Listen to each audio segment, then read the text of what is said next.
राजस्थान में आनंदपाल एनकाउंटर चर्चा का विषय बना हुआ है। 24 जून को एनकाउंटर हुआ मगर अभी तक अंतिम संस्कार नहीं हुआ है। अब इस एनकाउंटर के बहाने आनंदपाल की जाति का समाज भी सामने आ गया है। आनंदपाल के गांव में भारी पुलिस बल तैनात है। आनंदपाल की कहानी सामान्य नहीं है। जानने के लिए जातिगत और राजनीतिक संरक्षण के कई पन्ने पलटने होंगे। हर्षा कुमारी सिंह ने एक लंबी रिपोर्ट तैयार की है। आनंदपाल राजस्थान का इनामी गैंगस्टर, जिसके खिलाफ पुलिस के मुताबिक 37 केस दर्ज थे, जिसमें से 6 हत्या के थे। अमावस्या की रात 24 जून शनिवार को आनंदपाल को राजस्थान पुलिस की एक टीम ने एनकाउंटर में मार गिराया। वो चूरू जिले में मालासर गांव में एक श्रवण सिंह के घर छुपा हुआ था। आनंदपाल पे 5 लाख रुपए का इनाम था। पुलिस के मुताबिक आनंदपाल के चूरू में छिपे होने की सूचना उन्हें तब मिली जब उन्होंने उसके 2 भाई गुड्डू और विक्की को हरियाणा से ढूंढ निकाला। अधिकारियों और जवानों ने उल्लेखनीय सफलता प्राप्त करते हुए राज्य के कुख्यात 5 लाख रुपए के इनामी अपराधी आनंदपाल सिंह के साथ हुई मुठभेड़ में पुलिसकर्मियों व अधिकारियों ने उसके द्वारा पुलिस पर गोली चलाए जाने पर प्रतिकार किया तथा एक्सचेंज ऑफ फायर में उसकी मृत्यु हुई।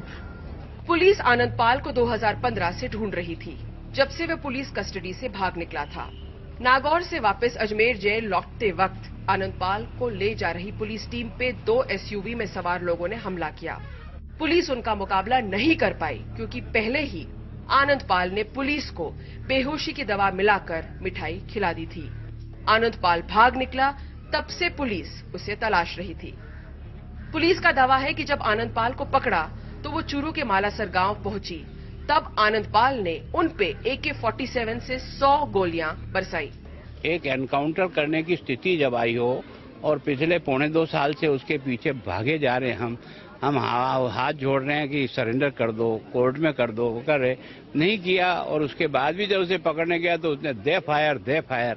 तो यार मैं अपनी पुलिस को मरने तो नहीं दूंगा यार। मेरा भी कुछ धर्म भी होता है कि सामने वाले का भी सम्मान रहे, लेकिन पुलिस को बचाते हुए एनकाउंटर करना हमारी मजबूरी है, इसलिए किया है। अगर कानून तोड़ेंगे तो कार्रवाई जरूर करेंगे, लेकिन हम डेड बॉडी को अपराधी नहीं मानते हैं। डेड बॉडी हो जाने के बाद बहुत सम्मान से उसका दाह संस्कार हो, इसके पक्ष में हम भी हैं। परिजन सीबीआई जांच की मांग करें। वो जिसकी चाहे जाए, जो सीबीआई जांच कराना चाहे, जो उनकी मर्जी है, फरमान जारी करना चाहे तो कर दे, जेल भेजना चाहे तो भेज दें। सारा देश और दुनिया इस बात को देख रही है कि जो काम हमारी पुलिस ने जिस बहादुरी के साथ किया है और जिस समय की आवश्यकता के अनुसार किया है। लेकिन घटना के 10 दिन बाद भी आनंदपाल के परिवार ने उसका अंतिम संस्कार नहीं किया है। उनकी मांग है कि मामले में सीबीआई जांच हो और आनंदपाल के शव का पोस्टमार्टम एम्स के डॉक्टर से करवाया जाए। सुप्रीम कोर्ट की रूलिंग के मुताबिक वो ये भी चाहते हैं कि एनकाउंटर की न्यायिक जांच हो।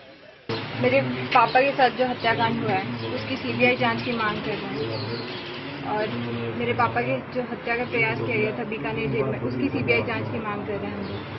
आनंदपाल के साथ उसका रामना राजपूत समाज भी जुड़ा है। जगह जगह प्रदर्शन हुए हैं और पुलिस पे पथराव भी। आनंदपाल के पैतृक गांव में भारी पुलिस बल तैनात है। यहाँ इंटरनेट की सेवाओं पे भी रोक लगा दी गई है। राज्य में जगह जगह राजपूत समाज ने प्रदर्शन भी किया है। इसमें सरकार की जो छवि है उस पर भी आंच आ रही है, तो सरकार अपनी छवि को भी उज्जवल करे और हमारे अंदर जो भ्रांतियां उत्पन्न हुई हैं उन भ्रांतियों को दूर करे। इसके लिए जो ये आनंदपाल का एनकाउंटर हुआ इसकी सीबीआई से जांच कराई जाए। लेकिन आनंदपाल अपने आप में इतना बड़ा गैंगस्टर बना कैसे? 44 साल के आनंदपाल ने BEd डिग्री हासिल की थी, लेकिन टीचर बनने की इच्छा रखने वाला आखिरकार गैंगस्टर कैसे बना, ये सबसे बड़ा सवाल है।